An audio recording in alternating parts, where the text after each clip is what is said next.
તમે tune in કર્યું છે 89.6 FM રેડિયો રાજકોટ અને હું છું આપનો પ્રિયંક.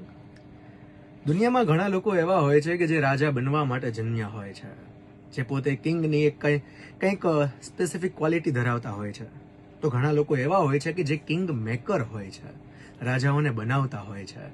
જે રાજા બની ગયા છે એને એ રાજાપણું જાળવવા માટે શું શું કરવું ને એ બધી તાલીમો આપતા હોય છે. આપણે જોઈએ તો પ્રાચીન કાળમાં ઋષિઓ અને મુનિઓ એવા હતા. તો આજે પણ ઘણી બધી ઇન્ડસ્ટ્રીઝ અલગ અલગ કામ કરી રહી છે. માર્કેટમાં અત્યારે બિઝનેસમાં એટલી ચડસાચડસી વધી છે, એટલું કોમ્પિટિશન વધી ગયું છે, ત્યારે ઘણીવાર આપણને એમ થાય કે આપણા બિઝનેસ પર સ્ટેબલ કઈ રીતે રહેવું, એને કઈ રીતે આગળ વધારવું. ત્યારે આજે આપણી સાથે રેડિયો રાજકોટ ઉપર એક આકાશ સમૂહ વ્યક્તિત્વ કે જેના આકાશની નીચે ઘણા બધા બિઝનેસમેને, બિઝનેસ ઓનરે ઉડાન લીધી છે. આજે આપણી સાથે છે mister Hardik Majethia. So on behalf of 89.6 FM radio Rajkot હું આપનું સ્વાગત કરું છું. વેલકમ, નમસ્કાર. ખાસ એમના પરિચય વિશે જો વાત કરીએ તો આમ એમના પરિચય એમનો આપવો જાણે કે સૂરજને દીવો લઈને બતાવવા જેવું છે. પોતે બિઝનેસ કોચ છે, મેનેજિંગ ડિરેક્ટર છે અને ચેરમેન છે life transformation business training and consultancy service private લિમિટેડના.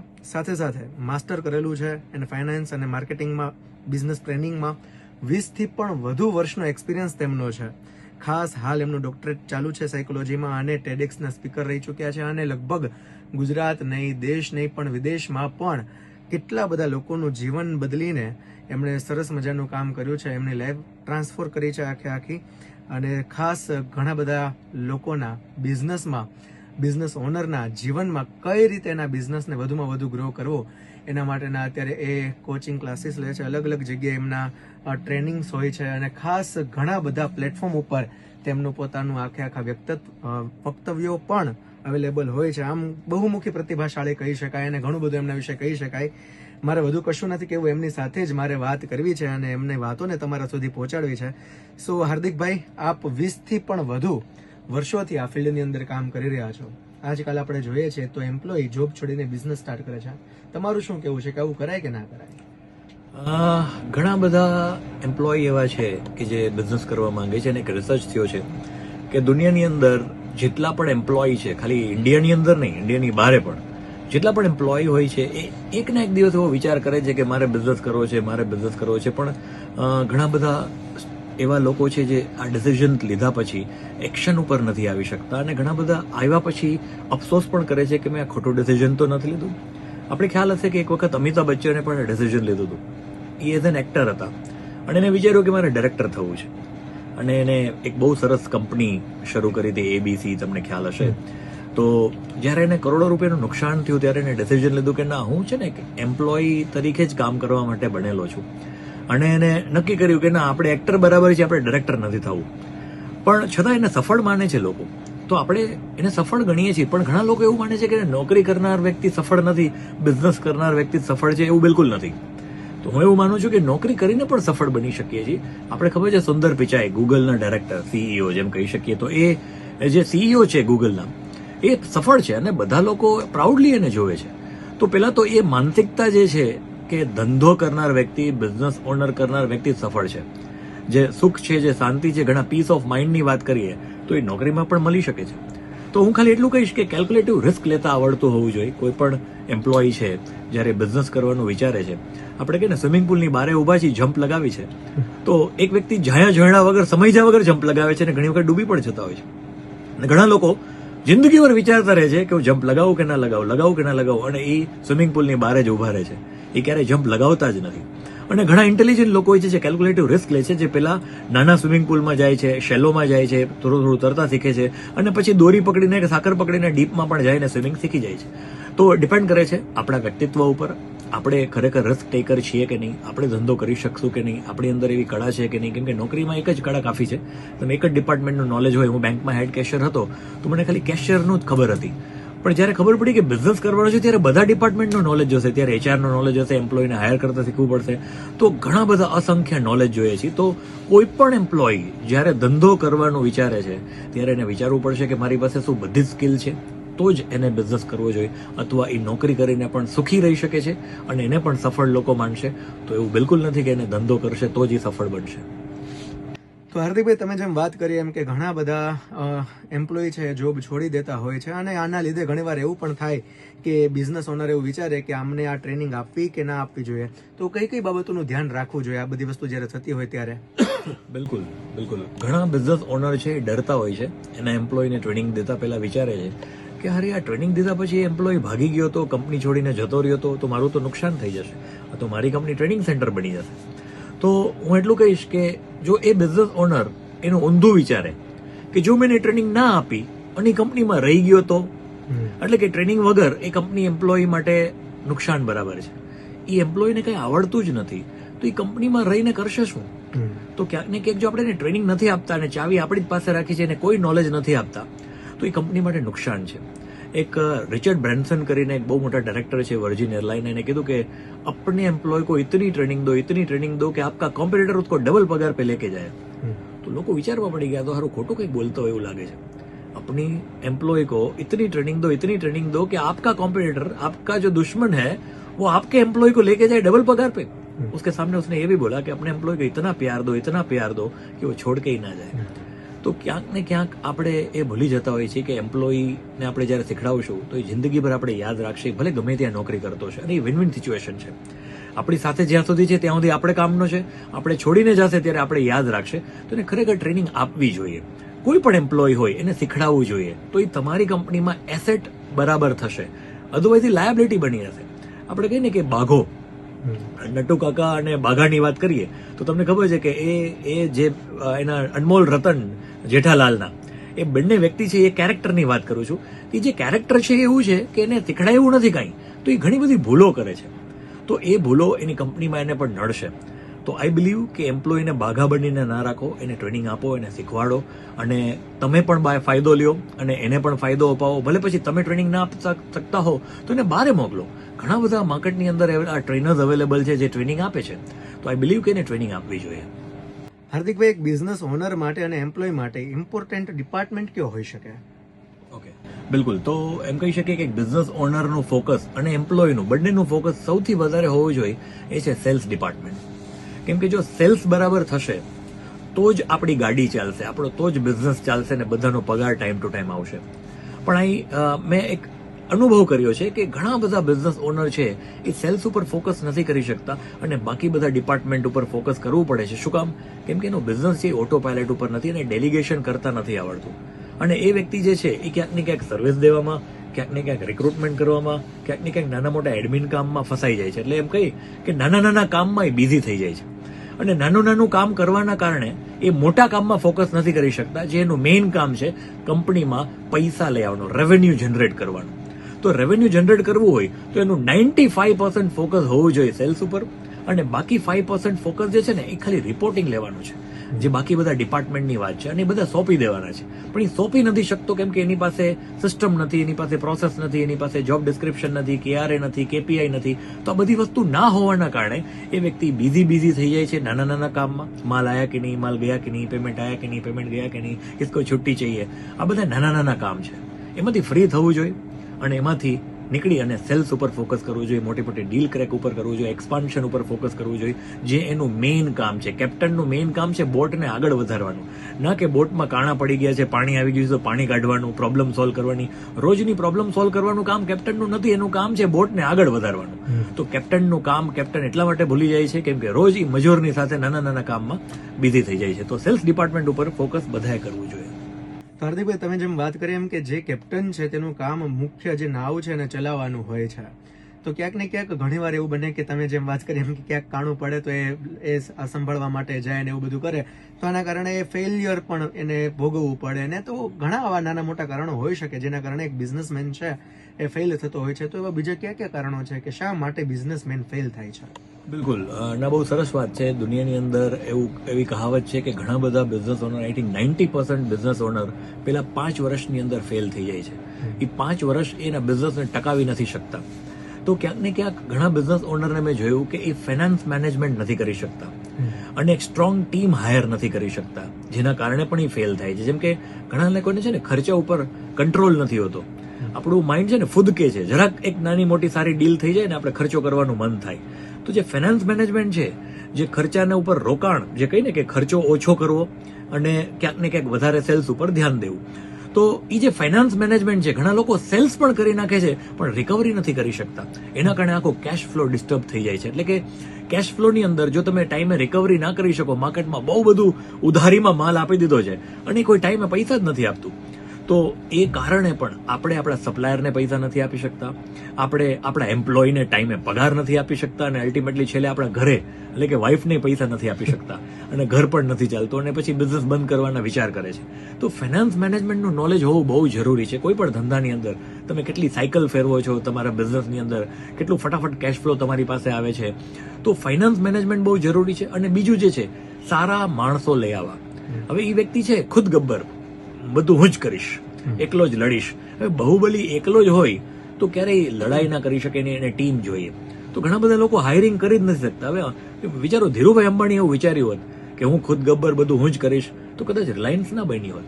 એને ક્યાંક ને ક્યાંક એક દિવસ એવું વિચાર્યું કે ધીરે ધીરે મારે લોકોની જરૂર છે, સારા સારા લોકો લાવ્યા, એને કામ ડિવાઈડ કર્યું, એ ફ્રી થઈ ગયા અને સેલ્સ ઉપર ફોકસ કર્યું.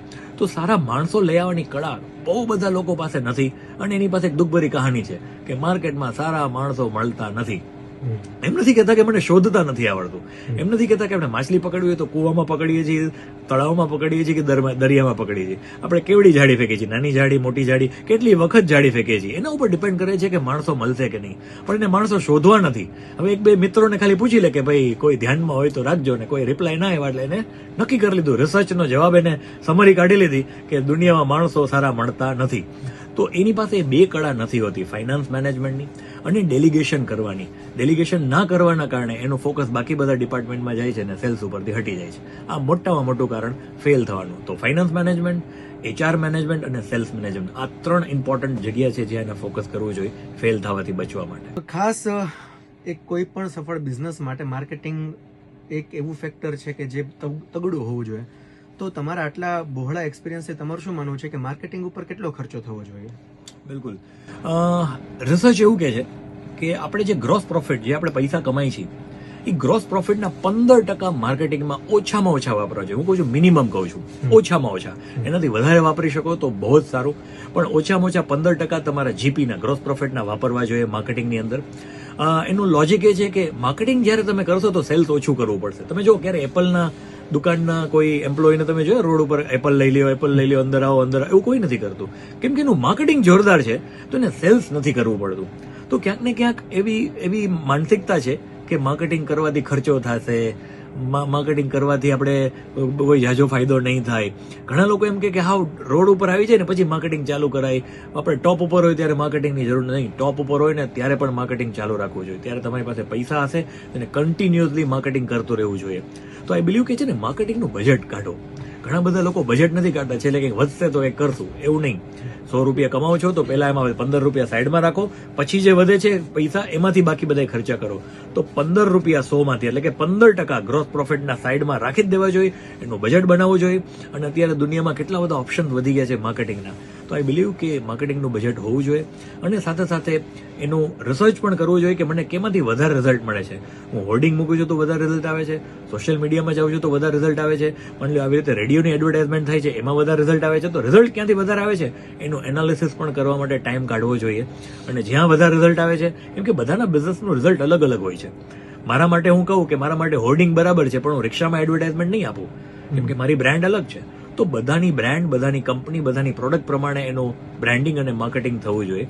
તો આઈ બિલીવ કે જે લોકો માર્કેટિંગ નથી કરતા એ બહુ જ તડપતા હશે સેલ્સ કરવા માટે, અને જે લોકો બહુ જોરદાર માર્કેટિંગ કરે છે અને સેલ્સમાં મહેનત ઓછી કરવી પડશે. તો આઈ બિલીવ કે 15% રાખવું જોઈએ.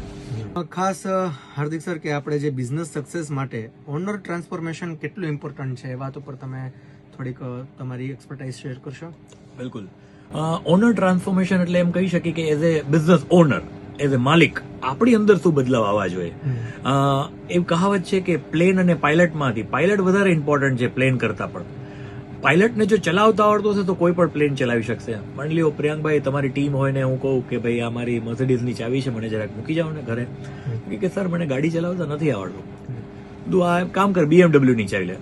તો તો તમારા એમ્પ્લોયી કહે છે, તમારો ટીમ મેમ્બર કહે છે કે સર મને તમે રોલ્સ રોયની ચાવી આપશો ને તોય હું તમને નહીં મૂકી જાઉં, કેમ કે મને ગાડી ચલાવતા નથી આવડતું. પણ એક બીજો ટીમ મેમ્બર છે ને ગાડી ચલાવતા આવડે છે ને એમ કહું કે લે મારે મારુતિની ચાવી છે મને મૂકી જતો, હા મૂકી જઈશ, મને ગાડી ચલાવતા આવડે છે. મતલબ ચલાવવાવાળો વ્યક્તિ ઇમ્પોર્ટન્ટ છે, ચાહે બિઝનેસ હોય કે ગાડી. જો બિઝનેસમાં પણ તમે જો મુકેશભાઈ અને અનિલભાઈ બેને સેમ બેનિફિટ આપ્યા હતા, એના ફેમિલીમાંથી સેમ પૈસા, ઉલટા કદાચ અનિલને વધારે મળ્યા હતા. તો અનિલભાઈ જે છે એ એટલું ના કરી શક્યા અને મુકેશભાઈ એટલા જોરદાર કરી શક્યા. તો ક્યાંક ને ક્યાંક આપણી સામે એક્ઝામ્પલ છે કે ચલાવવાવાળો વ્યક્તિ તો ખૂબ જ ઇમ્પોર્ટન્ટ છે. તો એઝ અ બિઝનેસ ઓનર આપણી અંદર શું બદલાવ કરી શકીએ છીએ, આપણે પોતામાં અપગ્રેડેશન શું લઈ આવી શકીએ છીએ. એઝ અ બિઝનેસ ઓનર તમારું કમ્યુનિકેશન કેવું છે, તમે 1 to 1 કોઈને મળો છો, કસ્ટમરને મળો છો તો તમે શું એને કન્વિન્સ કરી શકો છો, તમારું કમ્યુનિકેશન ઇમ્પોર્ટન્ટ છે. એઝ અ બિઝનેસ ઓનર તમારું 1 to many એટલે પબ્લિક સ્પીકિંગ કેવું છે, તમને સ્ટેજ ઉપર બોલવાનો મોકો મળે તો શું તમે બોલી શકો છો કે તમે કોઈકને બીજાને મોકલી દે છો. As a owner, business owner તમારી લીડરશિપ સ્કિલ કેવી છે, તમારે લોકો પાસેથી કામ કઢાવવું હોય તો તમે રાજપાલ યાદવની જેમ ધીરે ધીરે બોલીને કામ કરવાનું કોઈ સાંભળતું નથી, કે તમે અમરીશ પુરીની જેમ બહુ ગુસ્સાવાળા છો અને કોઈ તમારું સાંભળતું નથી, કે તમે અમિતાભ બચ્ચનની જેમ બેયનું બેલેન્સ કરીને ચાલો છો, કે તમે ગુસ્સોય નથી કરતા અને તમે બહુ ઢીલું નથી બોલતા અને લોકો તમારી વાત માને છે. તો એ ડિપેન્ડ કરે છે તમારી લીડરશિપ સ્કિલ ઉપર કે તમે કામ કઢાવી શકશો કે નહીં. તો એવી જ રીતે તમારી અંદર બદલાવ કરવો જરૂરી છે. તમારી હેલ્થ ઉપર કામ કરવું પડશે, કેમ કે જો તમે હેલ્ધી નહીં હો તો તમે ઓફિસે નહીં જઈ શકો. તમારા રિલેશન ઉપર કામ થવું પડશે, કેમ કે તમારા જો રિલેશન સારા નહીં હોય કસ્ટમર સાથે, એમ્પ્લોય સાથે, ફેમિલી સાથે પણ, તમારા પરિવાર સાથે પણ જો તમારા રિલેશન સારા નહીં હોય તો ધંધા ઉપર ધ્યાન નહીં દઈ શકો. તમે યાદ કરો, વાઈફ સાથે ઝઘડો થયો હોય તો ઓફિસમાં આખો દિવસ ધ્યાન નહીં હોય, મમ્મી ડેડી સાથે ઝઘડો થયો હશે તો ઓફિસમાં આખો દિવસ ધ્યાન નહીં હોય. તો તમારા રિલેશન પણ બહુ ઇમ્પેક્ટ કરે છે. તો આઈ બિલીવ કે સેલ્ફ ટ્રાન્સફોર્મેશન બહુ જરૂરી છે. પોતાની અંદર બદલાવ. તમે જે મોબાઈલ વાપરો છો એ પણ અત્યારે નોકિયા 1100 કે 3300 જૂનું ડામચું મોબાઈલ નહીં વાપરતા હો, અત્યારે તમે એન્ડ્રોઈડનો બહુ જ હેવી વર્ઝન વાપરતા હશો. શું કામ? કેમ કે બધાને અપગ્રેડેડ વર્ઝન ગમે છે. તો તમારું અપગ્રેડેડ વર્ઝન ક્યારે આવશે, તમે નવા 2.0 તમારું નેક્સ્ટ લેવલ ક્યારે આવશે, તો તમારી અંદર બદલાવ કરવો ખૂબ જરૂરી છે. દુનિયામાં બધા જ લોકો આખી દુનિયાને બદલવા માંગે છે, ખાલી એક જ વ્યક્તિ નથી બદલવા માંગતા, એ છે ખુદ પોતે. તો આપણે પોતાની અંદર બદલાવ કરવો જોઈએ, આપણા ગુસ્સા ઉપર કાબુ કરવો જોઈએ, આપણે વાચા આપણી કમ્યુનિકેશન ઉપર કામ કરવું જોઈએ, આપણી હેલ્થ ઉપર, આપણા રિલેશન ઉપર. આ બધા સબ્જેક્ટ છે એક્ઝામના જેના ઉપર ખરેખર કામ કરવું જોઈએ. તો આઈ બિલીવ કે સેલ્ફ ટ્રાન્સફોર્મેશન મત આપણે પ્લેન ઉપર પછી કામ કરશું, પહેલા પાયલટ ઉપર કામ કરવું જોઈએ. તો હાર્દિકભાઈ, આ તો વાત થઈ બિઝનેસ ઓનરની, પણ હવે આપણે એમ્પ્લોય તરફ આગળ વધીએ તો એક ગુડ એમ્પ્લોય અને રાઈટ એમ્પ્લોય, આ બંને વચ્ચે શું ડિફરન્ટ છે? ઓકે, આપણે કહીએ ને કે બિઝનેસની અંદર તમામ અલગ અલગ પ્રકારના એમ્પ્લોય છે. એમાં 2 પ્રકાર છે, ગુડ અને રાઈટ. ગુડ એમ્પ્લોય એટલે ભગત માણસ, એક સારો માણસ, એટલે એમ કહી શકીએ ખોટું ના બોલે, ચોરી ના કરે, ટાઈમે આવે ઓફિસે, બધું જ એની અંદર સરસ હોય. પણ એક મોટામાં મોટી પ્રોબ્લેમ એ છે કે કામ બરાબર ના કરે, એને કામ કરવામાં પ્રોબ્લેમ છે. કેમ કે આપણે કહીએ ને કે બહુ સીધો છે છોકરો, પણ એ કંપની માટે રાઈટ નથી, એ કંપની માટે કોઈ કામનો વ્યક્તિ નથી. એનો સ્વભાવ સારો છે પણ એ કામ બરાબર ના કરતો હોય તો કંપનીમાં રેવન્યુ નહીં આવે. તો ક્યાંક ને ક્યાંક એ વ્યક્તિ છે ને એને કહેવાય છે ગુડ પીપલ. ગુડ પીપલ એટલે ભગત માણસ, સારો માણસ. આપણે નો ડાઉટ એમ નથી કહેતા કે ભગત માણસ એટલે કે એ ધાર્મિક છે, આધ્યાત્મિક છે, એ નહીં. આપણે સીધા માણસને જનરલી કહેતા હોય છે કે સીધો માણસ છે. તો ધાર્મિક અને આધ્યાત્મિક હોવું સારું જ છે, પણ ક્યાંક ને ક્યાંક જો કામમાં બરાબર નથી તો કોઈ કંપની એને એક્સેપ્ટ નહીં કરે. અને બીજી બાજુ છે ને એ છે રાઈટ એમ્પ્લોય. હવે રાઈટ એમ્પ્લોય હોય છે ને એ કામમાં માહિર હોય છે, પણ સારું ખોટું બોલતો હોય છે, ટાઈમે આવતો નથી, એ ગમે ત્યારે નોકરી છોડવાની વાત કરે છે. પરફોર્મર જોરદાર છે એટલે કામ બહુ સારું કરે છે, પણ સારું સાઈડ બાય સાઈડ શકુનીના વિચાર છે, એટલે કે શાતિર દિમાગ છે, શાર્પ માઇન્ડ છે. તો એ શું કરતો હોય છે, એને ઈગો આવી જાય છે. એ એટલું બધું જોરદાર કામ કરે છે કે એ હવામાં ઉડવા માંડે છે. એને એમ લાગે છે કે આખી કંપની મારા જ કારણે ચાલે છે. તો એ ગમે ત્યારે 6 મહિને આવી જાય ઓનર પાસે, એમ કે પગાર વધારો, નહીતર હું તો જાઉં છું. તો એના ખીચામાં છે ને રેઝિગ્નેશન લઈને જ ફરતો હોય. એ વ્યક્તિ ગમે ત્યારે નોકરી છોડવાની વાત કરવા માંડે. તો એ જે શકુની જે છે એને ગમતું નથી કે બીજા કોઈના વખાણ થાય, એને ગમતું નથી કે એના જેટલું કોઈ સારું બીજું કામ કરે. તો એમ ઓફિસમાં છે ને બીજાને આવવા ના દે. ઓનર છે એ એમ્પ્લોયનું રિક્રુટમેન્ટ કરતો હોય ને તો કે શું જરૂર છે સાહેબ, તમે શું કામ ઇન્ટરવ્યુ લો છો આટલા બધા, હું બેઠો છું ને, આપણે બીજા એમ્પ્લોયની જરૂર નથી. એમ તો કોઈ કામના નથી. હવે નવો એમ્પ્લોય આવે ને એને ચડાવે કે તું ખોટી જગ્યાએ આવ્યો છે, તું ક્યાં હતો પેલા, તો કે અહીંયા તો, ઓહો આટલી સારી કંપની છોડીને અહીંયા આવ્યો, અહીંયા ના આવાય, તને પગાર બહુ ઓછો આપ્યો, પગાર ખરેખર આનાથી વધારે મળે એમાં તો તને ઓછો કીધો પગાર. એને છે ને એના કાન ભરે. અને ક્યાંક ને ક્યાંક નવા એમ્પ્લોયને કહે કે તું અહીંથી છોડીને જતો રહે, અહીંયા તારું ભવિષ્ય નથી. તો ઓલો નવો એમ્પ્લોય પૂછે તો તમે કેમ અહીંયા છો, તો ના હું છોડવાનો જ છું, પણ એવું 10 વર્ષ ત્યાં બોલે છે, પણ છોડતો નથી. તો આવા જે એમ્પ્લોય છે એને કઈ છે રાઈટ એમ્પ્લોય. તો કંપનીની અંદર હું આમ પૂછું કે પ્રમોશન કોનું થવું છે, ગુડ કે રાઈટ? હું કહું છું બેમાંથી કોઈનું નહીં. એ બંનેનું કોમ્બિનેશન જેની અંદર હશે ને એનું જ પ્રમોશન થશે. કોમ્બિનેશન એટલે કે બંનેની જે સારી સારી વસ્તુ છે ને, ગુડમાં જે કઈ ને સારો માણસ છે, સીધો માણસ છે, ભગત માણસ છે, તો એ ક્વોલિટીની અંદર હોવી જોઈએ. અને બીજી તરફ જે કામમાં માહિર છે, જે કામમાં શાતિર છે, શાર્પ છે, એ પણ હોવું જોઈએ. તો ક્યાંક ને ક્યાંક આ બેમાંથી એક ક્વોલિટી લોકોમાં ખૂટતી હોય છે. જ્યારે પરફોર્મર બની જાય છે તો એ સારો બનવાનું છોડી દે છે, અને સારો માણસ છે એ કદાચ પરફોર્મર નથી બની શકતો. તો જ્યારે વ્યક્તિની બેયની ક્વોલિટી એની અંદર આવશે ત્યારે એનું પ્રમોશન થશે, અને ત્યારે એને દુનિયામાં કોઈ નહીં રોકી શકે આગળ વધવામાં. હાર્દિકભાઈ, એક બિઝનેસ ઓનરે સક્સેસ થવા માટે કેટલા સબ્જેક્ટ ઉપર ધ્યાન રાખવું જરૂરી છે? બિલકુલ. તમે આ સાંભળ્યું હશે, તન, મન અને ધન. આપણા ઋષિમુનિથી લઈને આપણા પૂર્વજો બધા કહેતા તન, મન અને ધન આપણે એક સબ્જેક્ટ છે. આપણે કોઈને આશીર્વાદ આપીએ ને તો અમે કહીએ સુખ, સમૃદ્ધિ અને તંદુરસ્તી આપણે બોલતા હોય છે. તો ખરેખર આપણા પૂર્વજો પણ કહી ગયા છે આ 3 સબ્જેક્ટ છે જેમાં 3માં માર્ક્સ આવવા જોઈએ. એક્ઝામ્પલ આપું, તમારું બાળક છે એને મેથ્સમાં 100 માર્ક્સ આવ્યા અને બાકી બેમાં 30 માર્ક્સ આવ્યા. મેથ્સ સિવાય સાયન્સમાં અને બાકી બધા સબ્જેક્ટમાં ઓછા માર્ક્સ આવ્યા. તો તમે તમારા બાળકને શું કહેશો? બેટા, તું એકમાં 90%, 95% લઈ આવ અને બાકી બધામાં 20, 30 લઈ આવ, ફેલ થા તો ના ચાલે. બેટા, બધામાં તું 60 લઈ આવીશ ને ચાલશે. તો આપણે બાળકોને જે શીખડાવીએ છીએ આપણે પોતે ભૂલી જાય છે કે આ બધા સબ્જેક્ટમાં આપણી પાસે માર્ક્સ હોવા જોઈએ. જેમ કે તમારી પાસે પૈસા બહુ છે પણ તમારી હેલ્થ સારી નથી, હેલ્થમાં તમે 0 માર્ક્સ લઈ આવો છો, તમારા રિલેશનમાં તમારા 0 માર્ક્સ છે, તો એ પૈસા કઈ કામના નથી. હું તમારી જ વાત કરું, માની લ્યો કે તમે પ્રિયાંકભાઈ એટલા બધા પૈસા કમાઈ લીધા કે તમે ટાપુ ખરીદી લીધો. એ ટાપુ ઉપર હેલિકોપ્ટરમાં તમે લેન્ડિંગ કરો છો.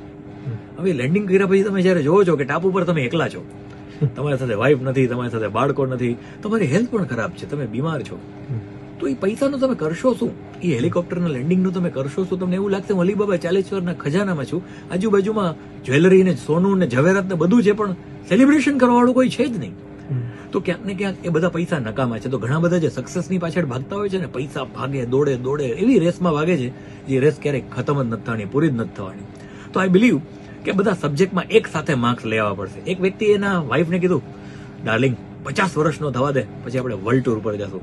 ડાર્લિંગ 50 વર્ષનો થવા દે પછી હું તને પૂરેપૂરો ટાઈમ આપીશ. એ ભાઈ 49 ગુજરી ગયા. હવે 49 ગુજરી ગયા તો વાઈફ બોલે આ તો હારો ધોકો થઈ ગયો મારી યારે, આવું તો થવું જ ના જોઈએ. આ મારો હસબન્ડ તો કમિટમેન્ટ આપતો હતો પણ એ કઈ નિભાવ્યું જ નહીં.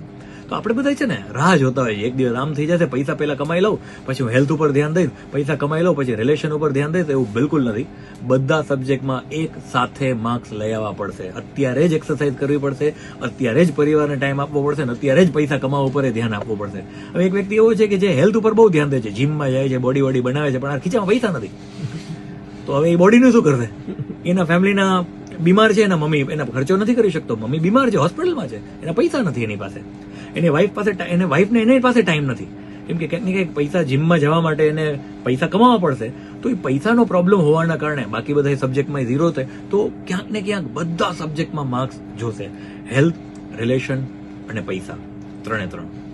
કોઈ પણ કંપનીનું કલ્ચર બહુ મહત્વનું હોય છે કે કઈ રીતે ત્યાં એ સિસ્ટમ ડેવલપ કરે છે, કેવો માહોલ ડેવલપ કરે છે. તો આ કલ્ચર છે કોઈ પણ કંપનીનું, કેટલું ઇમ્પોર્ટન્ટ છે? બિલકુલ. કલ્ચર છે ને એ એક વાતાવરણ છે. એટલે કે કંપનીની અંદર વાતાવરણ કર્મચારી માટે તો ખૂબ જ ઇમ્પોર્ટન્ટ છે. જેમ કે એક કલ્ચર છે ને કોપી પેસ્ટ થાય.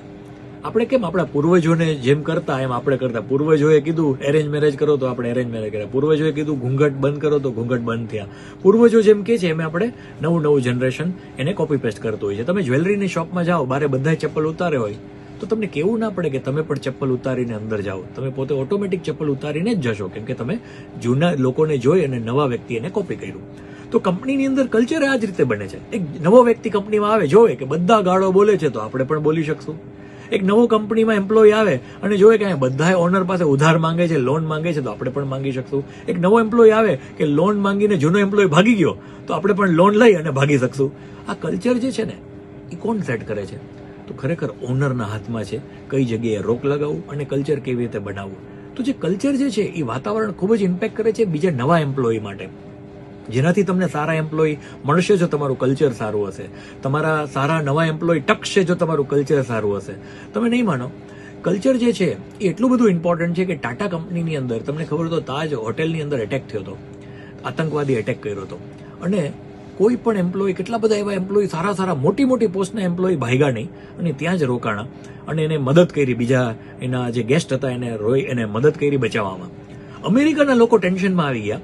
એ કે હારું આવું તો શું શીખવાડે છે એને, એ કોઈ ભાગ્યા નહીં, એ રિસર્ચ કરવા માટે ઇન્ડિયા આવે છે અને બધા કુકને, શેફને, બધા એમ્પ્લોયને પૂછે છે હોટલના કે તમે તાજ હોટલના આટલા મોટા મોટા એમ્પ્લોય થઈને ભાગ્યા કેમ નહીં, એવું તમને શું ટ્રેનિંગમાં શીખડાવે છે? તો કે આની કોઈ ટ્રેનિંગ હોય સાહેબ, આની કોઈ ટ્રેનિંગ હોય? કોઈ દે. અમારા ઓનરને ખબર હોય કે આતંકવાદી આવે તો ભાગવાનું ને એવું કોણ શીખડાવે? અમને એ નહોતું ખબર કે આતંકવાદી આવશે, ઓનરને નહોતી ખબર આતંકવાદી આવશે. આની કોઈ ટ્રેનિંગ ન હોય. અમારું કલ્ચર એવું છે, અમારી કંપનીનું વાતાવરણ એવું છે. અમને બધાને ખબર છે કે અમારા ઓનર અમને હેલ્પ કરશે, કેમ કે તમે જો આ અટેક થયા પછી બારે રેકડીવાળા હતા ને એને પણ પૈસા આપ્યા છે ટાટા કંપનીએ. તો અમારું કલ્ચર એટલું સ્ટ્રોંગ છે કે ક્યાંક ને ક્યાંક અમને વિશ્વાસ છે અમારી કંપની ઉપર, અમને વિશ્વાસ છે અમારા ઓનર ઉપર કે અમને પ્રોટેક્ટ કરશે. તો આટલો વિશ્વાસ તમારા કર્મચારીને તમારી ઉપર હોવો જોઈએ. એ ક્યારે આવશે? એ કલ્ચર તમે બનાવ્યું હશે. અને કલ્ચર બનાવવા માટે HR પોલિસી, એના રૂલ્સ રેગ્યુલેશન, જેમ કે ક્રિકેટ રમવા પહેલા આપણે ખબર છે ક્રિકેટના નિયમો છે, આમ કરે તો 6, આમ થાય તો 4, આમ થાય તો આઉટ. એ બધી જ વસ્તુના નિયમો છે. તો એ નિયમ ના હોય તો શું થાય ખબર છે? ક્રિકેટ રમતા રમતા નિયમો બને. આપણે નાનપણમાં મિત્રો સાથે રમતા ત્યારે ખબર છે કે એક ટપી આઉટ, તો આપણે આવું બોલતા. તો ક્યાંક ને ક્યાંક નિયમો હતા નહીં ને, ચાલુ ગેમે નિયમ બનવા માંડે. તો જયારે કંપની પાસે HR પોલિસી નથી, કોઈ રૂલ્સ નથી, રેગ્યુલેશન નથી, તો છે ને અનુભવ થાય ત્યારે આવો નિયમ બને. વળી ખાડામાં પડે તો વળી નવો નિયમ બને. તો એને ખબર જ નથી સંભાવનાઓ કે આવું થશે તો શું કરવું. એ હરેક સંભાવનાઓને વિચારી અને એક HR ની પોલિસી બને અને પહેલેથી જ નક્કી કરવામાં આવે કે લેટ આવો તો ફાઇન ભરવાની, તમે ટાઈમે આ રીતે પગાર મળશે, આટલો આ તારીખે પગાર મળશે, આટલી રજાઓ મળશે. આ બધા જ બેનિફિટ જે પણ છે એ બધા પેપર ઉપર હોવા જોઈએ. તો ક્યાંક ને ક્યાંક HR પોલિસી ના હોવાના કારણે આ બધું પ્રોબ્લેમ થતો હોય છે. તો આઈ બિલીવ કે કોઈ પણ કંપનીનું કલ્ચર જે છે એ બનાવવા માટે ઓનર જ રિસ્પોન્સિબલ છે અને એ નક્કી કરશે તમારા નવા એમ્પ્લોય ટકશે કે નહીં ટકે. તો હાર્દિકભાઈ, તમે વાત કરી એમ કે ઘણી બધી વસ્તુઓ છે જેની બહુ જ ઝીણવટપૂર્વક આપણે કાળજી રાખવી જોઈએ. અને તમારી પાસે આટલું બધું નોલેજ છે, આપનું આટલું બધું ખેડાણ છે આ ક્ષેત્રમાં, આપે એટલું બધું વાંચ્યું છે, અનુભવ્યું છે, ક્યાંક ને ક્યાંક બિઝનેસમેનની વચ્ચે રહીને આપે આ બધી વસ્તુને શીખી છે અને આપ લોકો સુધી પણ એ પહોંચાડી રહ્યા છો. આપણું જે ફર્મ છે life transformer business training and consultancy service private limited, એની અંદર ઘણા બધા પ્રોજેક્ટ છે, ઘણા બધા પ્રોગ્રામ છે જે બિઝનેસમેનને હેલ્પ કરી રહ્યા છે ક્યાંક ને ક્યાંક ગ્રો કરવામાં, એના લાઈફને ટ્રાન્સફર કરવામાં. તો આ બધી વિગત તમે કયા કયા પ્રોગ્રામ ચલાવી રહ્યા છો અને કઈ રીતે બિઝનેસમેન છે આપનો કોન્ટેક્ટ કરે તો એને શું શું બેનિફિટ થશે એની વિગત આપશો? બિલકુલ. હું મારી કંપનીની વાત કરું, લાઈફ ટ્રાન્સફોર્મર, તો એનો ટોટલ 8 થી 9 વર્ષનો અનુભવ છે આ કંપનીને. મારો પોતાનો અનુભવ કહું તો 20 વર્ષનો અનુભવ છે. ક્યાંક ને ક્યાંક આ નાની મોટી જેટલી પણ કંપની, જેમ કે મેં કોર્પોરેટને પણ ટ્રેનિંગ આપેલી છે, એ 500 કરોડથી લઈને 5000 કરોડની કંપની હોઈ શકે અને નાના નાના SME પણ હોઈ શકે. હવે જો બધા લોકો ઈચ્છતા હોય કે ખરેખર એનું સેલ્સ વધે, ટર્નઓવર વધે, એની કંપની ઓટો પાયલટ ઉપર જાય, તો એને સિસ્ટમની જરૂર પડશે. એ એમ્પ્લોય મેનેજમેન્ટ સિસ્ટમ હોઈ શકે, સેલ્સ મેનેજમેન્ટ સિસ્ટમ હોઈ શકે, ફાઇનાન્સ મેનેજમેન્ટ સિસ્ટમ હોઈ શકે, રિકવરી મેનેજમેન્ટ સિસ્ટમ હોઈ શકે. કોઈ ડિરેક્ટરના રોલ અને રેસ્પોન્સિબિલિટી, એઝ એ ડિરેક્ટર આપણે ખબર જ નથી કે આપણે કરવાનું શું છે. એઝ એ ડિરેક્ટર ઘણા બધા બિઝનેસ ઓનરને ખબર નથી કે એને રોજ ઓફિસે જઈને કરવાનું શું. એ શું કરે છે કે કંઈક ને કંઈક પ્રોબ્લેમ આવે એ સોલ્વ કરવામાં બિઝી થઈ જાય છે. તો અમે ત્યારે એને મદદ કરીએ છીએ, એને સિસ્ટમ બનાવવામાં હેલ્પ કરીએ છીએ, એના બિઝનેસને ઓટો પાયલટ ઉપર લઈ જવામાં હેલ્પ કરીએ છીએ. તો અમારી પાસે વાઇડ રેન્જ ઓફ પ્રોડક્ટ છે. એમ કહી શકીએ કે 20,000 થી ચાલુ થાય અને 72 લાખ સુધીના પણ પ્રોગ્રામ છે અને કરોડોની ઉપરના પણ પ્રોગ્રામ છે, જેની અંદર પ્રાઇવેટ પ્રોગ્રામ જેને કહી શકીએ. તો પ્રાઇવેટ પ્રોગ્રામ શું હોય છે? તો કે કંપનીની ચેલેન્જીસ અમે 1 to 1 એક એમ્પ્લોયને મળીને સમજીએ, ગેપ એનાલિસિસ કરીએ, એને કંપનીને જોઈ એની ચેલેન્જીસ સમજી અને એના માટે કોન્ટેન્ટ આખું ડિઝાઇન કરીએ. અને બાકી અમારા અનુભવ ઓલરેડી એટલા છે કે 90% ચેલેન્જીસ અમને ખ્યાલ જ હોય છે કે હરેક કંપનીની અંદર શું શું ચેલેન્જીસ આવે છે. અમે 2 મિનિટ એની સાથે બેસીએ તો પણ એને ઘણા બધા પોઈન્ટ એવા કહીને કહી શકીએ કે ભાઈ તમારી કંપનીમાં આટલી જે ખામી છે, જે સુધાર કરવાની જરૂર છે, જેમ એક ડોક્ટર નક્કી કરી લે છે થોડીક વાર તમારી સાથે બેસીને. તો અમે ફ્રી કાઉન્સેલિંગ પણ આપીએ છીએ. ઘણા બધા બિઝનેસ ઓનર છે કે જેને ખરેખર સમજવું છે. તો આ તમારા રેડિયોના માધ્યમથી, રેડિયો રાજકોટના માધ્યમથી, 89.6 FM ના માધ્યમથી હું કહેવા માંગીશ કે કોઈ પણ વ્યક્તિ આ સાંભળી અને મને જ્યારે કહે છે કે હું આ રેડિયોમાં તમારે આ સ્પીચ સાંભળતો હતો અને મને કાઉન્સેલિંગ જોઈએ છે, તો ડેફિનેટલી અમે એને કાઉન્સેલિંગ આપશું, ફ્રી ઓફ કોસ્ટ કાઉન્સેલિંગ આપશું 1 કલાકનું. અને કાઉન્સેલિંગની અંદર અમે એને ઘણું બધું ગાઈડન્સ આપી શકીએ, બિલકુલ ફ્રી ઓફ કોસ્ટ. તો આઈ બિલીવ કે એ ખાલી અમારી કંપની જે લાઈફ ટ્રાન્સફોર્મર છે એને પણ વેબસાઇટ ઉપરથી શોધી શકે છે અને એ અમને કોન્ટેક્ટ કરી શકે છે. ગૂગલની અંદર ખાલી નામ નાખીને પણ શોધી શકે છે. પણ આઈ બિલીવ કે જે લાઈફ ટ્રાન્સફોર્મર જે કંપની છે એ ક્લબ પણ ચલાવે છે. એ ક્લબનું નામ છે BNS ક્લબ. એનું નામ છે business and self transformation club. A club રાજકોટથી શરૂ થયું હતું અને અત્યારે સૌરાષ્ટ્રમાં ઘણી બધી જગ્યાએ આપણે આ ક્લબ ચલાવીએ છીએ, જે ખૂબ જ ઓછા પ્રાઇઝની અંદર, કેમ કે એ એક એવી વસ્તુ છે કે એક જ જગ્યાએ બધા બિઝનેસ ઓનર આવી અને શીખી શકે છે. તો જેનાથી આ એક અમે સમાજ સેવાની જેમ કામ કરીએ છીએ. ખૂબ જ ઓછા રૂપિયાની અંદર આ બધા બેનિફિટ પ્રોવાઈડ કરીએ છીએ. એ ત્યાં આવી અને બધી વસ્તુ શીખી શકે છે. એને અમલ કરવા માટે અમે ઓડિટર્સ આપીએ છીએ, એને અમલ કરવા માટે અમે રિવ્યુઅર્સ આપીએ છીએ, એને અમલ કરવા માટે ટ્રેનિંગ પછી અમે બડી મીટિંગ પણ કરીએ છીએ, જેમાં હું પોતે એઝ એ ટ્રેનર પણ અવેલેબલ હોઉં છું ત્યાં. તો અમે 12 મહિનાના મિનિમમ પ્રોગ્રામ શરૂ કરતા હોઈએ છીએ, જેની અંદર એ 12 મહિના માટે અમારી સાથે કનેક્ટેડ રહી શકે છે. હર મહિનામાં એક વખત ખાલી એને આવવાનું હોય છે. 4 કલાક 8 કલાક વાળા અલગ અલગ પ્રોગ્રામ્સ હોય છે. તો ક્યાંક ને ક્યાંક એના બિઝનેસના તમામ પ્રોબ્લેમનું સોલ્યુશન આ એક જ ક્લબ જોઈન કરવાથી આવે છે. એનાથી વાતાવરણ પણ મળે છે. જેમ કે આપણે કહાવત સાંભળી હશે કે આપણું વાતાવરણ બહુ કિંમતી છે. આપણા 5 મિત્રોને આપણે એવરેજ બની જાય છે. આપણા 5 મિત્રો જો મંદીની વાતો કરશે તો આપણે પણ એક દિવસ મંદીનો વિચાર આવશે. આપણા 5 મિત્ર જો લાખોની બદલે કરોડોની વાતો કરતા હશે ને તો આપણે પણ એક દિવસ આવશે, લાવ ને હું મોટો વિચાર કરી લઉં, લાવ ને હું કરોડોની થોડીક વાતો કરી લઉં. તો આપણા વાતાવરણ બહુ ઇમ્પોર્ટન્ટ છે. તો આવા ક્લબની અંદર જોડાવાથી આપણે સારા મિત્રો મળે છે અને એની પાસેથી ઘણું બધું શીખવા મળે છે. તો આઈ બિલીવ કે રાજકોટ જેવા શહેરમાં આટલું સરસ ક્લબ ચાલી રહ્યું છે, જે ઘણા બધા લોકોને નથી ખ્યાલ. તો આઈ બિલીવ કે એ લોકોએ જોઈન કરવું જોઈએ. અને એ બિઝનેસ ઓનર માટે જ છે, એ એમ્પ્લોય માટે નથી. અગર જો બિઝનેસ ઓનર છે ને અમે સિલેક્ટ કરતા હોય છે, એની સ્ક્રુટીની પ્રોસેસ થતી હોય છે, એ સિલેક્ટ થઈ જાય છે તો આ ક્લબને જોઈન કરી શકે છે ખૂબ જ ઓછા પ્રાઇઝની અંદર. આ કંપની લાઈફ ટ્રાન્સફોર્મરને કોન્ટેક્ટ કરવા માટે તમે નોટ ડાઉન કરી શકો છો નંબર 9898588315 9898588315 અને અમારી જે વેબસાઇટ છે lifetransformer.in એને પણ કોન્ટેક્ટ કરી શકો છો. Thank you so much. અને ખાસ હાર્દિકભાઈ જે આજે રેડિયો રાજકોટના માધ્યમથી આવ્યા છે, તેમને એવી લાગણી છે કે જેટલા પણ લોકો આ રેડિયોના માધ્યમથી આ વાત સાંભળી રહ્યા છે, એમને જો કાઉન્સેલિંગ જોઈતું હોય તો જેનો એ એક પર્ટિક્યુલર ચાર્જ કરે છે, પણ રેડિયોના માધ્યમથી જો આપણે એમના સુધી પહોંચીએ છીએ તો આ આખું કે 1 કલાકનું જે ફ્રી કાઉન્સેલિંગ સેશન છે એ આપણને ફ્રીમાં મળવાનું છે. કાઉન્સેલિંગ સેશન એકદમ ફ્રીમાં મળવાનું છે. માટે ખાસ ફરી એક વખત નંબર નોંધીને તમે અવશ્ય કોન્ટેક્ટ કરજો. નંબર છે 9898588315 9898588315. આ નંબર ઉપર આજે જ કોન્ટેક્ટ કરીને તમે તમારો ફ્રી કાઉન્સેલિંગ સેશન ગોઠવી શકો છો અને એમની એક્સપર્ટ એડવાઇસ તમે લઈ શકો છો.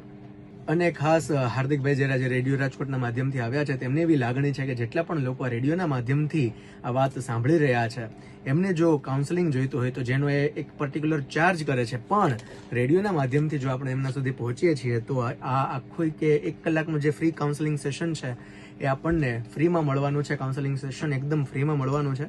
માટે ખાસ ફરી એક વખત નંબર નોંધીને તમે અવશ્ય કોન્ટેક્ટ કરજો. નંબર છે 9898588315 9898588315. આ નંબર ઉપર આજે જ કોન્ટેક્ટ કરીને તમે તમારો ફ્રી કાઉન્સેલિંગ સેશન ગોઠવી શકો છો અને એમની એક્સપર્ટ એડવાઇસ તમે લઈ શકો છો. દરેક બિઝનેસ ઓનરની એક મનની અંદર એક આશા હોય છે, બધાની એક અપેક્ષા હોય છે કે એને પોતાનો બિઝનેસ ઓટો પાયલટ મોડ ઉપર કરવો હોય છે. તો આ બિઝનેસને ઓટો પાયલટ મોડ ઉપર કરવા માટે બિઝનેસમેને શું કરવું જોઈએ? બિલકુલ, હરેક બિઝનેસ ઓનરનું સપનું હોય છે કે એક દિવસ એવો આવશે કે હું ઓફિસે નહીં જાઉં ને તો પણ ઓફિસ ચાલશે. પણ છે ને આ કરી નથી શકતા લોકો દુનિયાની અંદર. અને ખરેખર બિઝનેસ ઓનર એના માટે જ જન્મ લીધો છે બિઝનેસ ઓનરે, કે એનો બિઝનેસ એ ઓટો પાયલટ ઉપર મૂકે અને એ બાકી નવા બિઝનેસ ઉપર ધ્યાન દે અથવા તો પરિવારની સાથે સમય વિતાવે. પણ સમહાવ એ નથી કરી શકતા કેમ કે એની પાસે સિસ્ટમ નથી, એની પાસે પ્રોસેસ નથી. હું તમને એક એક્ઝામ્પલ આપું કે ભગવાન ના કરે તમે બીમાર પડશો, તમે ઓફિસે નહીં જઈ શકો તો શું કરશો? ખાલી એવું વિચારો, એક વખત વિચારો. ડોક્ટરે કીધું તમને પેરાલિસિસનો હુમલો આવ્યો હતો અને હવે તમારા હાથ પગ રાઈટ સાઈડ કામ નથી કરતા, તો તમે ઓફિસે 6 મહિના સુધી નહીં જઈ શકો. તો તમારી ઇન્કમ કેવી રીતે આવતી રહેશે? એ ખાલી એક વખત વિચાર કરવા જેવો છે. એક નાનો એવો સ્ટોરી તમને કહીશ કે બહુ પહેલા નાનપણમાં મેં સાંભળી હતી, પેબ્લો અને બ્રુનોની વાર્તા. 2 મિત્ર હતા, એમાંથી પેબ્લો અને બ્રુનોનું કામ હતું કે ડોલ ભરી ભરીને બધાને ઘરે પાણી પહોંચાડતા. નદીમાંથી પાણી ભરવાનું અને ઘરે પહોંચાડવાનું, 1 ડોલનો 1 રૂપિયો. તો હવે આ બંને મિત્ર જે બિઝનેસ કરતા હતા એમાંથી એક પાર્ટનરને વિચાર આવ્યો પેબ્લોને કે આપણે છે ને પાઇપલાઇન નાખી દઈએ બધાના ઘરે ઘરે, તો આપણે ક્યારેક બીમાર પડશું ને તો આપણા વગર પણ કામ ચાલશે. તો ક્યાંક ને ક્યાંક એનો જે પાર્ટનર હતો બ્રુનો, એને કીધું ના ના ના, આપણે એવું કઈ નથી કરવું, આપણે આ બરાબર છે, પાણી ભરવા રોજ ડોલ ભરશું. હવે આપણે પાઇપલાઇન બનાવી હોય તો ધંધો બંધ કરવો પડે 1 મહિના માટે, અને ધંધો બંધ થાય તો આવક બંધ થઈ જાય. તો હું તો આમાં નથી માનતો ભાઈ, આ જિંદગીભર એક્સરસાઇઝ થઈ જશે આપણી, અને આપણે પણ આ પાણી ભરી ભરીને આપણે કામ ચલાવીએ. તો એને પાઇપલાઇન બનાવવાની ના પાડી દીધી પાર્ટનરે. પણ પેબ્લોએ કીધું કે ના, ભલે મારે 1 મહિના માટે ધંધો બંધ કરવો પડે, પણ હું પાઇપલાઇન ફિટ કરીશ. એને ઘરે ઘરે પાઇપલાઇન મૂકી દીધી, મીટર મૂકી દીધા, અને ડોલ ભરાઈ એને ખાલી 50 પૈસા લીધા. 1 રૂપિયાની બદલે ખાલી 50 પૈસા. તો ક્યાંક ને ક્યાંક જેટલા પણ કસ્ટમર હતા એ બધા જ લોકો એની પાસે આવી ગયા, કેમ કે 50 પૈસામાં પાણી મળવા માંડ્યું. અને ઓલો જે બ્રુનો હતો 1 રૂપિયો લેતો હતો ડોલનો, અને ટાઈમે ડોલ પહોંચતી નહીં. રાત્રે 3 વાગે પાણીની જરૂર પડે તો ઓલો કે હું તો સૂતો છું. પણ આ ભાઈ છે જે 50 પૈસામાં રાત્રે 3 વાગે પણ પાણી પહોંચાડતા હતા, અને બધાના ઘરે ઘરે મીટર મૂકી દીધું હતું. અને એ ભાઈ ગોવામાં બેસીને નારિયેલ પાણી પીતા હતા, છતાં એનો ધંધો ચાલતો હતો. કોનો? પેબ્લોનો. કેમ કે એને પાઇપલાઇન મૂકી દીધી. તો પાઇપલાઇન શું છે? આ છે ધંધાની અંદરની સિસ્ટમ. તમે જો રિલાયન્સ હોય, ટાટા હોય, બધી જ કંપની છે, એને કેલ્ક્યુલેટર બનાવ્યું છે. એના દીકરો આવશે ને, અને અનંત અંબાણી આવે ને, તો અનંત અંબાણીને મુકેશ અંબાણી એક કેલ્ક્યુલેટર આપે છે. બેટા 2 + 2 કર 4 થશે. એનો દીકરો આવશે, એ 2 + 2 કરશે તો 4 થશે. એનો મતલબ એ કે એક સિસ્ટમ આપી દીધી કે બેટા આમ જ રિક્રુટમેન્ટ થશે, આમ જ એમ્પ્લોય કંપનીમાં આવશે, આમ જ એમ્પ્લોય તૈયાર થશે, આમ જ સેલ્સ થશે. સિસ્ટમ બનાવવી પડશે. એને કહેવાય છે ખોપડીમાંથી ચોપડીમાં લઈ આવવું. તો હરેક વસ્તુ જે છે એ આપણા પેપર ઉપર હોવું જોઈએ. એ જે હોતું નથી, બધું દિમાગમાં હોય છે. તો પપ્પા ગુજરી ગયા તો દીકરો આવશે, એની રીતે ધંધો કરશે. દીકરાનો બીજો દીકરો આવશે તો એની રીતે ધંધો કરશે. બધાની પદ્ધતિ અલગ અલગ હશે. તો એ ખરેખર ના હોવું જોઈએ. બધાની પદ્ધતિ સેમ હોવી જોઈએ. બધું ખોપડીમાંથી ચોપડીમાં લ્યો, સિસ્ટમ બનાવો, લખીને લ્યો ને લખીને દેતા થાઓ, તો તમારી કંપનીની અંદર પાઇપલાઇન ફિટ થશે. અને પાઇપલાઇન ફિટ કરવા માટે ઘણા બધા માર્કેટની અંદર બિઝનેસ કોચને અપ્રોચ કરતા હોય છે કે તમે અમારી કંપનીમાં આવીને સિસ્ટમ બનાવી આપો, તમે HR રિક્રુટમેન્ટ કેમ કરવું એ સિસ્ટમ બનાવો, HR પોલિસી બનાવીને આપો. તો એ બધી જ વસ્તુ છે એ બનાવવી જોઈએ. તો ક્યાંક ને ક્યાંક આપણો બિઝનેસ ચાલશે. જો આપણે ના ખબર પડતી હોય તો આઉટસોર્સિંગ કરીને મદદ લેવી જોઈએ. પણ ક્યાંક ને ક્યાંક બિઝનેસ ઓનર તો જ બિઝનેસ ઓનર કહેવાય જો એનો બિઝનેસ એના વગર ચાલે. નહીતર એ વ્યક્તિને અમે કહીએ છીએ સેલ્ફ એમ્પ્લોયડ. સેલ્ફ એમ્પ્લોયડ એટલે પોતે પોતાને પગાર આપવો, પોતે પોતાને નોકરી આપવી. એ રોજ ઓફિસે જશે તો જ પૈસા આવશે. જેમ નોકરીમાં કેમ રોજ ઓફિસે જાય તો જ પૈસા આવે, એ બિઝનેસ ઓનરનું એમ જ છે. રોજ ખુરશી ઉપર બેસે તો જ એમ્પ્લોય કામ કરે. જેવો ખુરશી ઉપર ઉભો થાય એટલે બધા આઘા પાછા થઈ જાય અને કામ બધું થઈ જાય બંધ. તો એ જે એમ્પ્લોય છે ને, એ જે ઓનર છે, એને અમે કહીએ છીએ સેલ્ફ એમ્પ્લોયડ. પોતે પોતાને નોકરી આપવી. તો જો તમારે સેલ્ફ એમ્પ્લોયડ ના બનવું હોય, તમારે બિઝનેસ ઓનર થવું હોય, તો તમારા બિઝનેસને ઓટો પાયલટ ઉપર મૂકવા માટે સિસ્ટમ બનાવવી જોઈએ, જે તમારા વગર તમારા કર્મચારી ચાલવા જોઈએ. હાર્દિકભાઈ, એક બિઝનેસ ઓનરે સક્સેસ થવા માટે કેટલા સબ્જેક્ટ ઉપર ધ્યાન રાખવું જરૂરી છે? બિલકુલ. તમે સાંભળ્યું હશે તન, મન અને ધન. આપણા ઋષિમુનિથી લઈને આપણા પૂર્વજો બધા કહેતા તન, મન અને ધન આપણે એક સબ્જેક્ટ છે. આપણે કોઈને આશીર્વાદ આપીએ ને તો અમે કહીએ સુખ, સમૃદ્ધિ અને તંદુરસ્તી આપણે બોલતા હોય છે. તો ખરેખર આપણા પૂર્વજો પણ કહી ગયા છે આ 3 સબ્જેક્ટ છે જેમાં 3માં માર્ક્સ આવવા જોઈએ. એક્ઝામ્પલ આપું, તમારું બાળક છે એને મેથ્સમાં 100 માર્ક્સ આવ્યા અને બાકી બેમાં 30 માર્ક્સ આવ્યા. મેથ્સ સિવાય સાયન્સમાં અને બાકી બધા સબ્જેક્ટમાં ઓછા માર્ક્સ આવ્યા. તો તમે તમારા બાળકને શું કહેશો? બેટા તું 1માં 90%, 95% લઈ આવો અને બાકી બધામાં 20, 30 લઈ આવો, ફેલ થા તો ના ચાલે. બેટા બધામાં તું 60 લઈ આવીશ ને ચાલશે. તો આપણે બાળકોને જે શીખડાવીએ છીએ આપણે પોતે ભૂલી જાય છે કે આ બધા સબ્જેક્ટમાં આપણી પાસે માર્ક્સ હોવા જોઈએ. જેમ કે તમારી પાસે પૈસા બહુ છે પણ તમારી હેલ્થ સારી નથી, હેલ્થમાં તમે 0 માર્ક્સ લઈ આવો છો, તમારા રિલેશનમાં તમારા 0 માર્ક્સ છે, તો એ પૈસા કઈ કામના નથી. હું તમારી જ વાત કરું, માની લ્યો કે તમે પ્રિયાંકભાઈ એટલા બધા પૈસા કમાઈ લીધા કે તમે ટાપુ ખરીદી લીધો. એ ટાપુ ઉપર હેલિકોપ્ટરમાં તમે લેન્ડિંગ કરો છો. હવે લેન્ડિંગ કર્યા પછી તમે જયારે જોવો છો કે ટાપુ ઉપર તમે એકલા છો, તમારી સાથે વાઈફ નથી, તમારી સાથે બાળકો નથી, તમારી હેલ્થ પણ ખરાબ છે, તમે બીમાર છો, તો એ પૈસાનું તમે કરશો શું? એ હેલિકોપ્ટરના લેન્ડિંગનું તમે કરશો શું? તમને એવું લાગશે હું અલીબાબા 40 ખજાનામાં છું, આજુબાજુમાં જ્વેલરી ને સોનું ને ઝવેરાત ને બધું છે, પણ સેલિબ્રેશન કરવા વાળું કોઈ છે જ નહીં. તો ક્યાંક ને ક્યાંક એ બધા પૈસા નકામા છે. તો ઘણા બધા જે સક્સેસની પાછળ ભાગતા હોય છે ને, પૈસા ભાગે દોડે એવી રેસમાં ભાગે છે જે રેસ ક્યારેક ખતમ જ નથી થવાની, પૂરી જ નથી થવાની. તો આઈ બિલીવ કે બધા સબ્જેક્ટમાં એક સાથે માર્ક્સ લઈ આવવા પડશે. એક વ્યક્તિ એના વાઈફને કીધું, ડાર્લિંગ 50 વર્ષનો થવા દે પછી આપણે વર્લ્ડ ટૂર પર જશું. ડાર્લિંગ 50 વર્ષનો થવા દે પછી હું તને પૂરેપૂરો ટાઈમ આપીશ. એ ભાઈ 49 ગુજરી ગયા. હવે 49 ગુજરી ગયા તો વાઈફ બોલે આ તો હારો ધોકો થઈ ગયો મારી હારે, આવું તો થવું જ ના જોઈએ. આ મારો હસબન્ડ તો કમિટમેન્ટ આપતો હતો પણ એ કઈ નિભાવ્યું જ નહીં. તો આપણે બધા છે ને રાહ જોતા હોઈએ એક દિવસ આમ થઈ જશે, પૈસા પહેલા કમાઈ લઉં પછી હું હેલ્થ ઉપર ધ્યાન દઈશ, પૈસા કમાઈ લઉં પછી રિલેશન ઉપર ધ્યાન દઈશ. એવું બિલકુલ નથી. બધા સબ્જેક્ટમાં એક સાથે માર્ક્સ લઈ આવવા પડશે. અત્યારે જ એક્સરસાઇઝ કરવી પડશે, અત્યારે જ પરિવારને ટાઈમ આપવો પડશે, અને અત્યારે જ પૈસા કમાવા ઉપર ધ્યાન આપવું પડશે. હવે એક વ્યક્તિ એવો છે કે જે હેલ્થ ઉપર બહુ ધ્યાન દે છે, જીમમાં જાય છે, બોડી વોડી બનાવે છે, પણ આ ખીચામાં પૈસા નથી. તો હવે એ બોડીનું શું કરશે? એના ફેમિલીના બીમાર છે, એના મમ્મી એના ખર્ચો નથી કરી શકતો, મમ્મી બીમાર છે, હોસ્પિટલમાં છે, એના પૈસા નથી એની પાસે, એની વાઈફને એની પાસે ટાઈમ નથી, કેમ કે ક્યાંક ને ક્યાંક પૈસા જીમમાં જવા માટે એને પૈસા કમાવા પડશે. તો એ પૈસાનો પ્રોબ્લેમ હોવાના કારણે બાકી બધા સબ્જેક્ટમાં 0 થાય, તો ક્યાંક ને ક્યાંક બધા સબ્જેક્ટમાં માર્ક્સ જોશે. હેલ્થ, રિલેશન અને પૈસા, 3 હાર્દિકભાઈ, ઘણી વખત એવું બનતું હોય છે કે જ્યારે બિઝનેસમેન છે સારા એમ્પ્લોયની શોધ કરતા હોય ત્યારે એવું બને કે સારા એમ્પ્લોય ના પણ મળે, તો ત્યારે એ સમયે શું કરવું જોઈએ? બિલકુલ, બહુ સરસ વાત કરી કે ઘણા બધા બિઝનેસ ઓનરને એમ્પ્લોય મળતા નથી, અને દુનિયામાં ઘણા દુખી આત્મા લોકો એવાય કે છે કે માર્કેટમાં જોબ નથી, અને બીજી તરફ બિઝનેસ ઓનર કહે છે માણસો નથી. તો સારું સાચું શું છે સમજાતું નથી. ખરેખર વાત સાચી છે, બિઝનેસ ઓનર સારા લોકોની તલાશમાં છે, સારા કર્મચારીની તલાશમાં છે જેને મળતા નથી. તો એનું મોટું કારણ એ છે કે એને રિક્રુટમેન્ટ સિસ્ટમ ખબર નથી. જે મોટી કંપનીઓને ખબર છે કે ખરેખર સારા માણસોને શોધવા કેવી રીતે. આપણે દીકરી માટે, આપણી દીકરીના લગ્ન કરવા હોય તો આપણે ખબર છે ધૂલો ગોતવા માટે કેટલી ઇન્ક્વાયરી કરીએ, કેટલી બધી તપાસ કરીએ.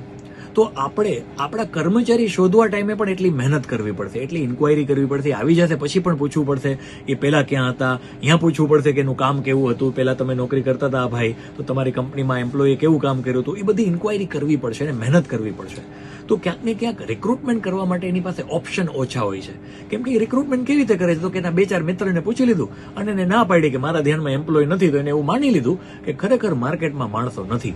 પણ ખરેખર એમ્પ્લોયને શોધવા માટે આપણે કંપનીને વેચવી પડે છે. કેવી રીતે? જે આપણે કસ્ટમરને કેમ પ્રોડક્ટ વેચવા માટે પ્રોડક્ટની કંપનીને વેચીએ છીએ, અમારી કંપનીના વખાણ કરીએ છીએ, એવી રીતે કે એમ્પ્લોય સારો એમ્પ્લોય લઈ આવો હોય તો આપણે આપણી કંપનીના એની પાસે વખાણ કરવા પડશે કે ખરેખર આપણી કંપનીમાં શું બેનિફિટ મળે છે, શું તમે એમ્પ્લોય માટે એટલું શું એડિશનલ બેનિફિટ આપો છો કે એને તમારી કંપનીમાં રહેવું જોઈએ. તમે મોટી કોર્પોરેટ કંપની જો કેટલા બધા બેનિફિટ આપે છે એમ્પ્લોયને, તો આપણે એ બેનિફિટ આપી શકશું કે નહીં?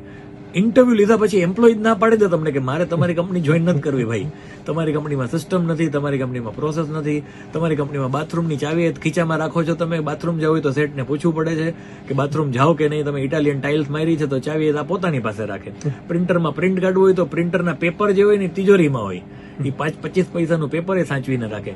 તો આવી માનસિકતા વાળા જે લોકો છે એને ખરેખર સારા માણસો મળશે જ નહીં. કેમ કે આજકાલ એમ્પ્લોય પણ સ્માર્ટ થઈ ગયા છે, એને બધી ફેસિલિટી એને જોઈએ છે. એટલે તમે નહીં માનો, મુંબઈમાં એક એમ્પ્લોય કીધું કે મને કાર પાર્કિંગ આપશો ને તો જ હું તમારી કંપનીમાં જોબ કરીશ.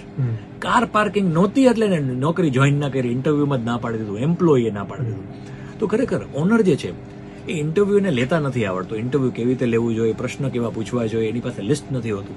તો એ જે ઇન્ટરવ્યુ લેવાની સ્કિલ એને શીખવી જોઈએ કે હાઉ ટુ ટેક ઇન્ટરવ્યુ. પછી આવ્યા પછી ને તૈયાર કેમ કરવો એ પણ નથી આવડતું. તો આ બધી જ વસ્તુઓ એને શીખવી જોઈએ, તો સારા કર્મચારી મળશે અને તો કંપનીમાં એમ્પ્લોય ટકશે. જોતા હોઈએ છીએ કે કોઈ પણ એમ્પ્લોય છે એ ઘણીવાર પોતાની સેલેરી ઇન્ક્રીઝ કરવા માટે, ઇન્ક્રીમેન્ટ માટે એના શેઠને, ઓનરને એવું કહેતા હોય કે મને તમે પગાર વધારી દો અથવા તો હું આ જોબ છોડી દઈશ, ચેન્જ કરી નાખીશ. તો આવા સમયે બિઝનેસ ઓનર ક્યાંક ને ક્યાંક એ દાબમાં આવી જાય અથવા તો ક્યાંક ને ક્યાંક એક મૂંઝવણમાં આવતો હોય છે કે આને કઈ રીતે ટ્રીટ કરું, આ કન્ડિશનને કઈ રીતે હું હેન્ડલ કરું. ત્યારે એવા સમયે તમારું શું માનવું છે કે શું કરવું જોઈએ? બિલકુલ. તો જો તમારી કંપની સિસ્ટમ ડ્રીવન હશે તો તમારો જવાબ શું હશે? તમારો જવાબ હોવો જોઈએ કે ખરેખર બેટા હું તારો પગાર નહીં વધારી શકું, તારો પગાર સિસ્ટમ વધારશે. કર્મચારી પૂછે એટલે શું? તો બેટા સિસ્ટમ એટલે કે પરફોર્મન્સ મેઝરમેન્ટ સિસ્ટમ, PMS. તારા PMS માં પોઈન્ટ લેતો આવ, એવું ઓનર કહેશે એમ્પ્લોયને. તો કે એટલે શું? તો કે જો એ પોઈન્ટમાં લખ્યું હશે કે તું હાજરી કેટલી આપસ, તારું સેલ્સ કેટલું છે, તારું પરફોર્મન્સ કેટલું છે, એના પ્રમાણે તારા પોઈન્ટ નક્કી થશે અને પોઈન્ટ ડિસાઇડ કરશે કે તારું 10% પગાર વધશે, 20% વધશે, 15% વધશે, કેટલું વધશે. તો અને એ પાછું વર્ષમાં એક વખત વધશે, જે માર્ચ મહિના છે કે તમે દિવાળીમાં જે પણ વિચાર્યું હોય ત્યારે. તો જે PMS નો જયારે સમય આવે છે અને આ પદ્ધતિ છે એ પ્રમાણે પગાર વધશે. પણ જો આ નથી, તમારી પાસે PMS નથી, તો તમે દબાણમાં આવી ઇમોશનલ બ્લેકમેલિંગ તમને કરી જશે કે પગાર વધારો નહીંતર હું જાઉં છું, એવું બોલે એટલે તમારા દિમાગમાં છે ને વિચાર ચાલવા માંડે કે આરો વયો જશે તો મારો આ માસ્ટર જતો રહેશે, આ જતો રહેશે તો મારા કામ અટકી જશે અને આના વગર તો મારું કામ ચાલશે નહીં, વધારી નાખો પગાર. અને તમે જેવો આ પગાર વધારો છો આખી કંપનીમાં એક મેસેજ ફેલાઈ જાય છે. શું? તો કે આ કંપનીમાં પગાર વધારવાની એક જ પદ્ધતિ છે, ખીચામાંથી કાગળિયો કાઢો એટલે તલવાર લઈને જાઓ કેબિનમાં અને ઓનરને કહો કે હું કાલથી નહીં આવું એટલે પગાર વધી જશે. તો આ મેસેજ આખી કંપનીમાં ફેલાઈ જાય છે અને એવું કલ્ચર બની જાય છે કે ખરેખર પગાર આ જ રીતે વધશે, પણ ખરેખર પગાર વધારવાની સિસ્ટમ હોવી જોઈએ. અને એ કંપનીની અંદર સિસ્ટમ ડ્રીવન કંપની જ્યારે બધી પ્રોસેસ આવશે ત્યારે જ એ કોન્ફિડન્ટ બનશે. એ ઓનર જે છે એ સ્ટફ ક્યારે બની શકે, જ્યારે એને એમ્પ્લોય શોધતા આવડે છે. એને એમ કેવું છે, બેટા તું કાલે જવાનો છો ને એની બદલે તું આજે જ જતો રહે. જો તારે ઇમોશનલ બ્લેકમેલિંગ કરવું હોય મને તો તું આજે જ જતો રહે. પણ ખરેખર પગાર તો તારો સિસ્ટમ જ વધારશે અને એ તારા પરફોર્મન્સ બેઝ ઉપર જ વધારશે. તારા ઘરની પરિસ્થિતિ જોઈને હું પગાર નહીં વધારું. તું મને ચાપલુસી કરીશ, સર તમે તોપ છો ને તમે ફટાકડી છો ને તમે લક્ષ્મી બોમ્બ છો ને તું મારી પાસે ગમે એટલા વખાણ કરીશ, હું તારો પગાર વધારીશ નહીં. તો તું મારી પાસે ખોટા વખાણ ના કર, તું HR મેનેજર પાસે જા, એ PMS લઈને આવ અને તારો પગાર વધી જશે. તો ખરેખર કોઈ પણ એમ્પ્લોય જો તમને ઇમોશનલ બ્લેકમેલિંગ કરે છે પગાર વધારવા માટે, તો ખરેખર એને આજે જ જેથી કૃષ્ણ કહી દેવું જોઈએ કે સર આપણે આગળ નહીં વધીએ, તારો પગાર હું નહીં વધારી શકું, તું આજે જ કંપની છોડીને જતો રહે, કેમ કે હું બીજાને ગોતતા મને આવડે છે, બીજાને ડુપ્લિકેટ બનાવતા આવડે છે. પણ જો તારું પરફોર્મન્સ સારું છે, જો તું માણસ તરીકે સારો છો, તો ઓટોમેટિકલી HR તારો પગાર વધારશે જ. એ આપણી કંપનીની માનસિકતા છે, આપણી કંપનીનું કલ્ચર છે અને વર્ષોથી આ બધાના પગાર વધે છે. તું જોઈ શકે હર વર્ષે વધે છે, પણ તું હર 6 મહિને આવી જાય છે મારી પાસે, એટલે હું તારો પગાર નહીં વધારી શકું. તો આ સિસ્ટમ હોવાથી એમ્પ્લોય બ્લેકમેલિંગ તમને નહીં કરી જાય. એટલે PMS બનાવો અને ના બનાવતા આવડતું હોય તો એમાં પણ એક્સટર્નલ હેલ્પ લ્યો તમે. હાર્દિકભાઈ, અમે જેટલા પણ અત્યારે શ્રોતાજન સાંભળી રહ્યા છે, અમારા લિસનર્સ જે સાંભળી રહ્યા છે, ખાસ એક વખત આ વેબસાઇટ વિઝિટ કરીને અથવા તો આ નંબર ઉપર કોલ કરીને તમે અવશ્ય હાર્દિકભાઈને મળજો. એવું હું મારા વ્યક્તિગત અનુભવથી કહું છું કે એમની સાથે અડધી કલાક બેસવાથી પણ તમારી અંદર એટલી પોઝિટિવિટી આવશે, તમારા જે કાંઈ પણ તમારા બિઝનેસને લગતા પ્રશ્નો છે એનું સોલ્યુશન તમને ક્યાંક ને ક્યાંક મળી જશે, અથવા તો એ સોલ્યુશન મેળવવા માટે તમને પ્રેરણા તો જરૂર મળશે. માટે ખાસ BNS ક્લબ પણ જોઈન કરવા જેવું છે. એટલે હાર્દિકભાઈને મળજો, આ વેબસાઇટ વિઝિટ કરજો, ખાસ કોન્ટેક્ટ કરજો. તો સરસ હાર્દિકભાઈ, આપે આજે અમારી સાથે આ માધ્યમ ઉપર ઘણી બધી વાતોની ચર્ચા કરી. ઘણા બધા તમારા આટલા વર્ષોના અનુભવના નિચોડ ઉપરથી તમે અમને ટિપ્સ આપી, ઘણી બધી વાતો એવી શેર કરી કે જેટલા પણ બિઝનેસમેન અમારો વર્ગ છે અત્યારે જે સાંભળી રહ્યા છે એમને ચોક્કસપણે હેલ્પફુલ થવાની છે અને આપ સુધી પણ એ લોકો ક્યાંક ને ક્યાંક પહોંચવાના છે. તો once again four joining us, we are so much thankful to you કે આપે આપનો કિંમતી સમય કાઢીને અમારી સાથે આ બધી વાતો શેર કરી. So on behalf of 89.6 FM radio Rajkot હું આપનો આભાર વ્યક્ત કરું છું. Thank you so much Hardikbhai. Thank you so much. Thank you.